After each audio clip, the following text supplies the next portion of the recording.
नमस्कार, आप देख रहे हैं सिटी पोस्ट लाइव और मैं हूं रवि। सम्राट सरकार ने अपने 1 महीने के कार्यकाल के दौरान अपने 4 कैबिनेट मीटिंग के जरिए अपनी सरकार का रोड मैप जनता के सामने रख दिया है। सरकारी कर्मचारियों के लिए खजाना खोला है तो मिडिल क्लास के घर के सपने को साकार करने के लिए एक शहर बसाने का भी ऐलान किया है। महिलाओं की सेफ्टी का ध्यान रखा है। हालांकि सरकार ने विकास के लिए 72,901 करोड़ रुपए कर्ज लेने का भी फैसला किया है। क्या है ये पूरी खबर, इस पर विस्तार से बातचीत करेंगे अपने सहयोगी मुस्कान से। मुस्कान, सवाल ये है कि मिडिल क्लास पर सम्राट सरकार का ये ज्यादा ध्यान है। देखिए, 22 अप्रैल को पहली कैबिनेट मीटिंग बैठक हुई थी। सम्राट चौधरी ने 11 नए आधुनिक शहर बसाने का निर्णय लिया। पटना, सोनपुर, गया, दरभंगा, सहरसा, पूर्णिया, मुंगेर, मुजफ्फरपुर, छपरा, भागलपुर और सीतामढ़ी में सैटेलाइट टाउनशिप के विकास को मंजूरी दी गई। सम्राट के इस फैसले से पुराने शहर पर जो बोझ था वो कम होगा और रोजगार के अवसर बढ़ेंगे। टाउनशिप के विकास में एक नए आर्थिक गतिविधि केंद्र का निर्माण होगा, जिससे राज्य की अर्थव्यवस्था में बदलाव आएगा। शहरी दबाव में कमी, इन सैटेलाइट शहरों के बसने से मौजूद जो बड़े शहर हैं उनका जो आबादी और संसाधनों का बोझ है वो भी कम होगा। तो नागरिकों को बेहतर गुणवत्ता वाली शहर सुविधाएं मिलेंगी। निजी और संस्थागत निवेश के लिए नए रास्ते खुलेंगे उनके लिए। सम्राट सरकार की तरफ से इस तरह की पहल की जा रही है, लेकिन सवाल मुस्कान ये है कि शहरी व्यवस्था को डिजिटल बनाने की भी तैयारी है। बिल्कुल, सम्राट चौधरी बिल्कुल अभी के हिसाब से काम कर रहे हैं।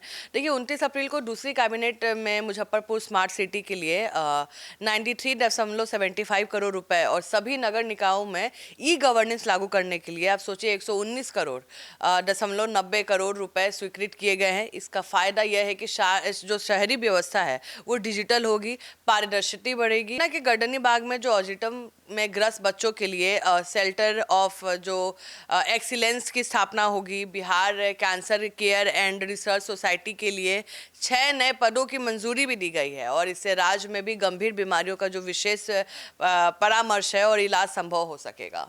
तो कई तरह के बदलाव देखने को मिलेंगे। सम्राट सरकार की यह पहल है, लेकिन सनातन धर्म पर भी सम्राट सरकार का पूरा ध्यान है। बिल्कुल, गेरुआ पहने हैं और बोलते भी हैं। देखिए, मुख्यमंत्री बनने के 2 दिन बाद 17 अप्रैल को सम्राट चौधरी ने परिवार के साथ बाबा हरिनाथ मंदिर का दर्शन किया। उसके ठीक बाद कैबिनेट बैठक में बाबा हरिनाथ मंदिर को काशी विश्वनाथ का तर्ज पर विकसित करने का निर्णय लिया गया है। कैबिनेट बैठक में बाबा हरिहरनाथ को काशी विश्वनाथ की तर्ज पर जो विकसित करने का निर्णय लिया गया है, कहीं ना कहीं श्रद्धालुओं के मन में बहुत खुशी का माहौल है। कैबिनेट में सोनपुर और अजबैगीनाथ धाम जो भागलपुर में नए ग्रीनफील्ड हाईवे अड्डे बनाने का कहीं ना कहीं ऐलान किया गया है। सारण के सोनपुर स्थित ऐतिहासिक बाबा हरिहरनाथ को भी भव्य बनाया जाएगा।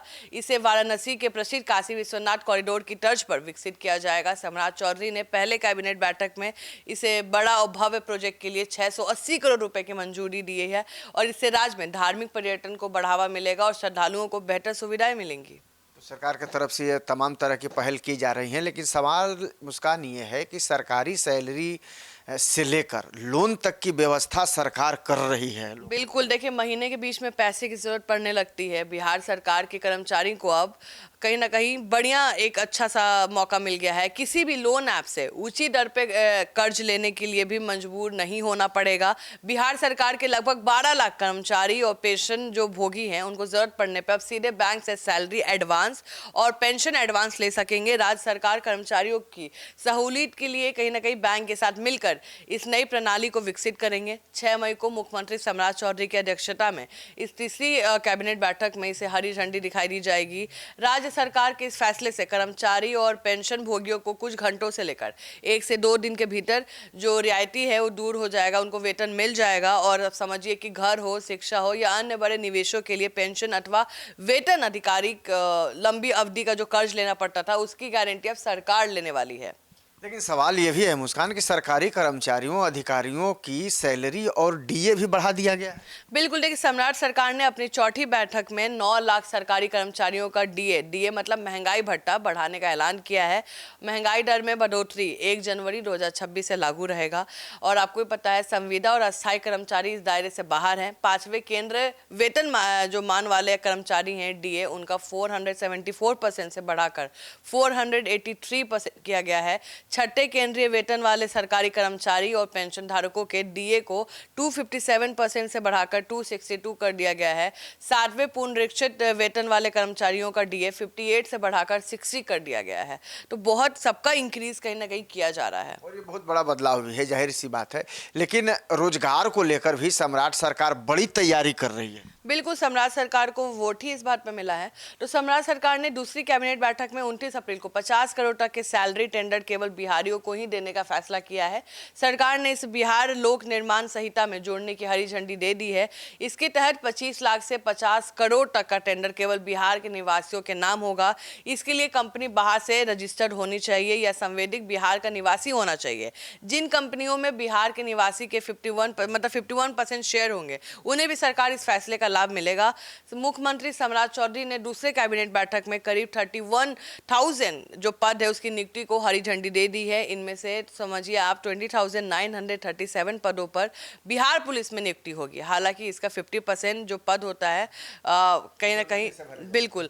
और साथ ही आपको बता दें कि 10,469 पद पे सीधे बहाली होगी, जबकि 10,468 पद पे एएसआई से और एसआई में प्रमोशन देकर भरा जाएगा। ये बहुत बड़ा लाभ होगा लोगों को। लेकिन मुस्कान, एक सवाल और है कि छात्रों और शिक्षा को लेकर भी सम्राट सरकार काफी गंभीर है। आपने देखा होगा कि हालिया दिनों में उन्हें प्राइवेट स्कूलों को भी लेकर के एक आदेश जारी किया। देखिए, पुनपुर में यूनिवर्सिटी बनेगी, आईआईटी पटना में रिसर्च पार्क बनेगा। 22 अप्रैल को पहली कैबिनेट मीटिंग में उन्होंने कहा था कि 3 बड़े फैसले लिए जाएंगे। बेगूसराय में निफ्ट, बेगूसराय में नेशनल इंस्टीट्यूट ऑफ फैशन जिसको निफ्ट कहते हैं, टेक्नोलॉजी खोलने के लिए 20 एकड़ जमीन दी गई है।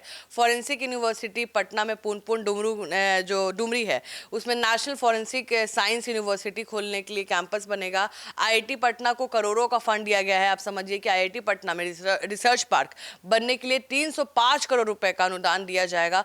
दूसरी कैबिनेट में जो राज्य में सभी जिले स्कूल, प्रत्येक प्रखंड के एक उच्च माध्यमिक जो विद्यालय को मॉडल स्कूल के रूप में विकसित करने का फैसला लिया गया है। इसके लिए 800 करोड़ के लिए मंजूरी दी गई है।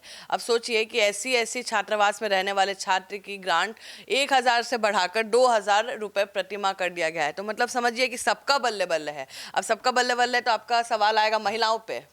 बिल्कुल, ये सवाल तो महिलाओं पर है, क्योंकि महिला सुरक्षा और सशक्तिकरण को लेकर भी सम्राट सरकार ने बड़े फैसले किए हैं। बिल्कुल, सीएम सम्राट चौधरी कैसे पीछे रहेंगे। अब नीतीश कुमार का वोट बैंक है भाई, तो अपने तरफ भी करना पड़ेगा ना। अब सीएम बन गए हैं तो सरकार बनने के बाद से लगातार महिलाओं की सुरक्षा की बात कर रहे हैं।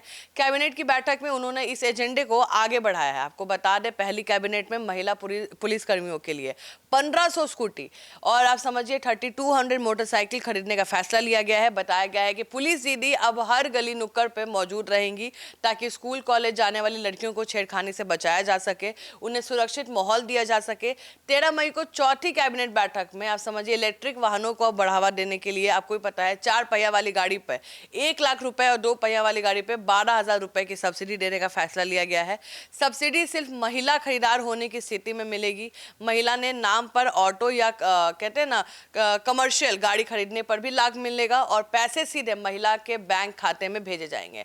सरकार ने तय किया है कि ईवी के लिए अधिक संख्या में चार्जर लगाने पर बड़ी दर से प्रोत्साहन राशि मिलेगी। पब्लिक चार्जिंग स्टेशन लगाने पर पीएम ई ड्राइव पर कहीं ना कहीं योजना के तहत भारी उद्योग मंत्रालय अनुदान मिलेगा।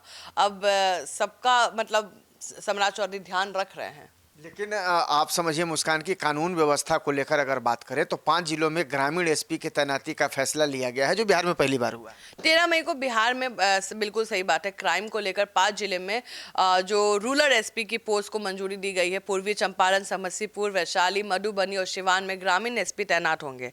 कैबिनेट ने 5 नए पदों को कहीं ना कहीं सृजन किया है। इन जिलों को अपराध और दंगे के लिए अत्यंत संवेदनशील मानते हुए नए पदों की सृजन किया गया और जरूरी भी था।